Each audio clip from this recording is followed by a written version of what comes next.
Assalamualaikum warahmatullahi wabarakatuh.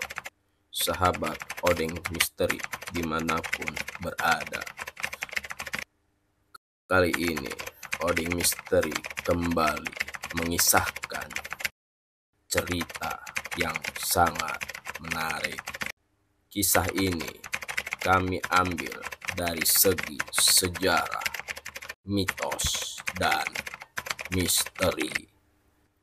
Kisah ini diperuntukkan di suatu tempat di daerah Bogor. Kisah ini sangat fenomenal dan dikenal keangkerannya serta sejarahnya. Kisah ini adalah kisah terowongan Paledang. Sejarah pembangunan jembatan dan terowongan Paledang, jalur kereta api yang menghubungkan kota Bogor dengan Sukabumi, itu adalah jalur kereta tertua di Indonesia. Dibangun di era 1800-an, jalur yang memiliki panjang 181 km ini nyatanya sudah memiliki cerita kelam. Berdasarkan cerita dari sejarawan dan warga-warga setempat, penduduk asli di daerah situ, dulu pembangunan jalur ini memakan banyak korban sebab para pribumi yang dipekerjakan kelelahan atas sistem kerja paksa yang diterapkan kolonial Belanda atau Robusta.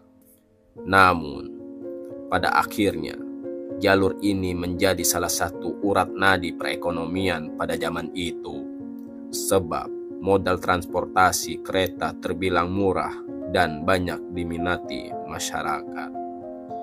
Meski banyak cerita mistis yang menyelimuti keberadaan terowongan kereta Paledang, Mariani sendiri, seorang warga setempat, mengaku belum pernah merasakan langsung pengalaman hal-hal gaib yang ada di terowongan kereta Paledang.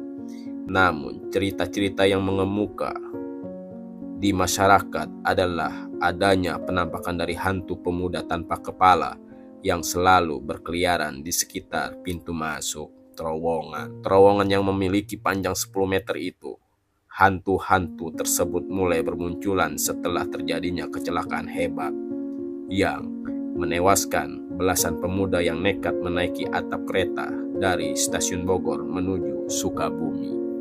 Cerita horor nyata tragedi kecelakaan kereta paling parah di Indonesia, yaitu kecelakaan kereta di terowongan Paledang, kota Bogor, di mana pada tahun 2000-an silam pernah terjadi kasus kecelakaan kereta di terowongan Paledang, kota Bogor. Sempat viral karena menelan puluhan korban jiwa dari penumpangnya. Cerita horor terowongan Paledang ini bermula dari sekelompok anak sekolah SMA yang masih berpakaian lengkap menaiki kereta api jurusan Bogor Sukabumi pada 22 tahun lalu. Namun, para pelajar tersebut saat menaiki kereta bukannya masuk ke dalam kereta, mereka justru naik ke atap kereta sambil duduk-duduk di atas sana. Hal itu tersebut justru ditegur oleh petugas kereta api. Dirinya sudah mengingatkan agar tidak naik di atas kereta karena sangat berbahaya. Apalagi jalur kereta tersebut melewati sebuah terowongan yang sangat sempit dan hanya pas untuk kereta lewat saja. Nasihat dari petugas kereta tersebut justru tidak digubris oleh sekelompok pelajar. Mereka tetap duduk di atas kereta, di mana pada akhir kereta tersebut mulai memasuki kawasan terowongan Paledang. Naasnya, banyak dari beberapa pelajar yang tidak dapat menghindari kecelakaan itu. Hingga akhirnya tiba-tiba terjadilah kecelakaan tersebut. Beberapa dari mereka juga berhasil, ada yang selamat dengan cara melompat dari kereta sebelum masuk ke terowongan Paledang. Sedangkan yang tidak selamat harus terbentur dan terjepit oleh terowongan Paledang. Dikarenakan terowongan Paledang itu sangat sempit hingga hanya muat untuk ukuran keretanya saja. Masyarakat setempat dan orang-orang di sekitar kejadian tercengang dan histeris melihat kejadian tersebut karena mereka melihat tubuh korban yang sangat mengenaskan saat kejadian kecelakaan di tempat itu. Warga langsung turun dan mengevakuasi korban. Namun sebelum kejadian tersebut terjadi, menurut rumor yang beredar, warga setempat mencium bau amis yang sangat pekat di terowongan tersebut. Entah kebetulan atau tidak, namun tragedi mengerikan tersebut terjadi. Namun di balik angkernya terowongan Paledang tersimpan cerita haru. Rel perlintasan kereta peninggalan zaman Belanda itu dibuat dengan berdarah-darah. Bukan saja banjir keringat, tapi tak sedikit pribumi yang menjadi pekerja rodi tewas saat membangun rel yang membangun Bogor Sukabumi itu. Warga setempat percaya jika terowongan Paledang yang sering jadi pelintasan itu memiliki aura mistis sebab rel itu dibangun dengan nyawa para pekerja rodi. Menurut orang tua dulu, Belanda mempekerjakan warga Indonesia yang berasal dari berbagai daerah untuk membuat rel kereta api dengan sistem kerja rodi. Tidak sedikit pekerja yang meninggal saat membuat bantalan kereta yang terbuat dari kayu. Katanya, banyak pekerja yang meninggal saat membuat bantal rel kereta. Wajar saja kalau sekarang suka terjadi musibah. Apalagi sejak tragedi berdarah menewaskan 20 muda-mudi yang hendak berkemah di wilayah Sukabumi. Sejak insiden itu, tak sedikit warga yang sering mendengar suara orang membawa ransel. Namun begitu diamati tak ada sosok yang terlihat. Kata salah seorang warga yang tinggal tak jauh dari lokasi, hingga kini ia pun masih ingat detik-detik tragedi itu terjadi. Dengan mata telanjang, ia melihat ransel besar yang biasa dibawa para pendaki berserakan bersama tubuh para pendaki yang meregang nyawa karena menghantam tembok terowongan. Ada yang tangan dan kakinya terputus, isi perut keluar hingga kepalanya putus. Yang bikin saya merinding saat melihat kepala orang terputus di tempat sampah. Cerita misteri ini terus beredar dari tahun ke tahun sampai turun-menurun.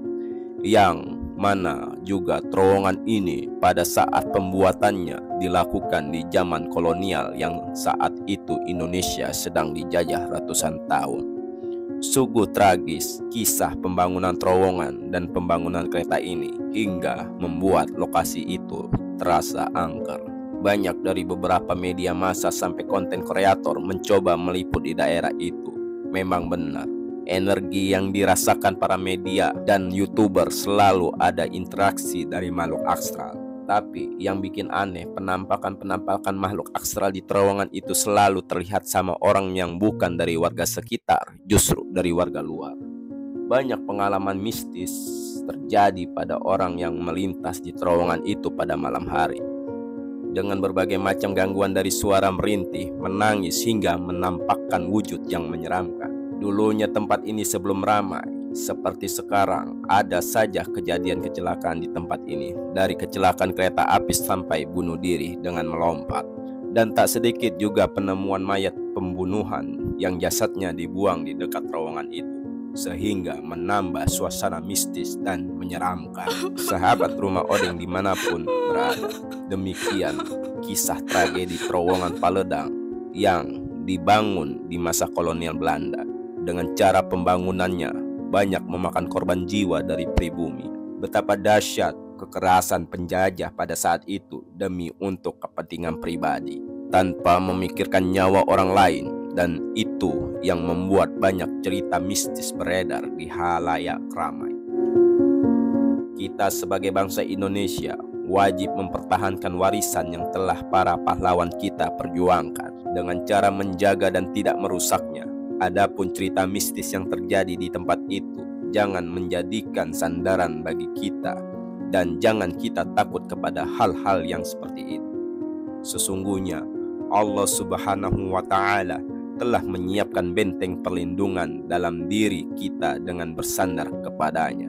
Maka seharusnya kita membaca doa perlindungan yang telah Rasulullah SAW ajarkan supaya kita selalu selamat dalam melakukan apapun. Dan tawakallah kepada Allah Subhanahu wa Ta'ala. Dan yang pasti, sesungguhnya informasi makhluk jin hanya menipu daya manusia, hanya untuk menyesatkan akidah kita. Assalamualaikum warahmatullahi wabarakatuh.